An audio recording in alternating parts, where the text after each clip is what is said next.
Jenny Crack, thanks for coming back to this crazy wee story I'm writing called Return to Fianna. Here's chapter 4, a bit more barbershop banter, and actually it's a bit mental, so let's just jump in. This is Fintan narrating, by the way, first man in Ireland and shapeshift there.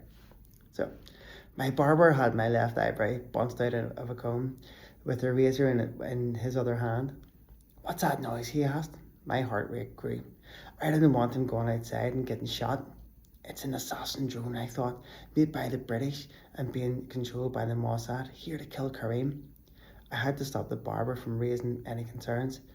"Are you seriously trying to find a reason not to cut my eyebrows or what?" I said. "Aye, I hear it too. It's like a humming sound," said the fat raspberry head customer, giving me more reason to hate him. "It's a queen bee," I told him. "Just saw it there hovering over the doorway. Be best to close the door, mate." I gestured with my eyes to the barber via the mirror. He closed the door and the drone buzzed away. Kareem was safe, for now, anyway. "I hate bees. They scare the balls off me," said the fat raspberry head. "Is that because one of them stung your face?" I joked, but I never smiled. So there was this loud ha from Ado, followed by a deathly silence, and an equally ominous stare from my muse. "I swear to fuck, one more word out of you and I'll rearrange your face," he told me. I let the silence fill the air before responding, just so my words would carry more of a kick. "If you rearrange the letters in your name, you get ball bag." I burst out laughing and he stumbled off his chair to get me, but he struggled with both his over excess weight and the wheels on the chair, so he fell on the floor. I kept laughing as he clambered to his feet. "Mate, give him a break, would you?" Ado pleaded. You've been pretty rude to him." "I have been," I admitted. "You're right, Ado." I turned to the fella. He was taking his time to get up. "Sorry, mate, I'm only waiting you up." The fella got to his feet. His face was red as a Cork jersey. Puffing, he had to say, "You're lucky I said sorry." "All right, lads, calm down, fuck's sake," Ado refereed. I felt a bit bad. "Tell you what," I said, "I'll pay for his haircut." I looked over to Ado. "Will 20 quid cover his cut and my eyebrows?" "No, here." He tried to protest lazily.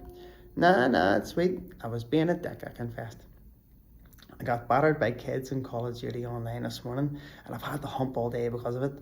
They're so shaky, kids, aren't they?" Kareem added. "I know. Wonder where they get it from, like," I said. "Probably from you," Kareem joked. I just laughed. He's lucky I like him. "Yes, mate, 20 quid will cover it, cheers," my barber answered. When I was done, I walked past a red-faced warrior and patted him on the shoulder. I slipped a note out of my short pocket and laid it on the counter beside Kareem. He had his head back in his phone again, noticing the large amount of comments he had under his latest video and wondering if or how many he would reply to. I whispered to him discreetly, "Kareem, make sure you reply to Tierna O'Keefe." His head shot up. "What?" I gestured to his phone with my index finger. "Tierna O'Keefe."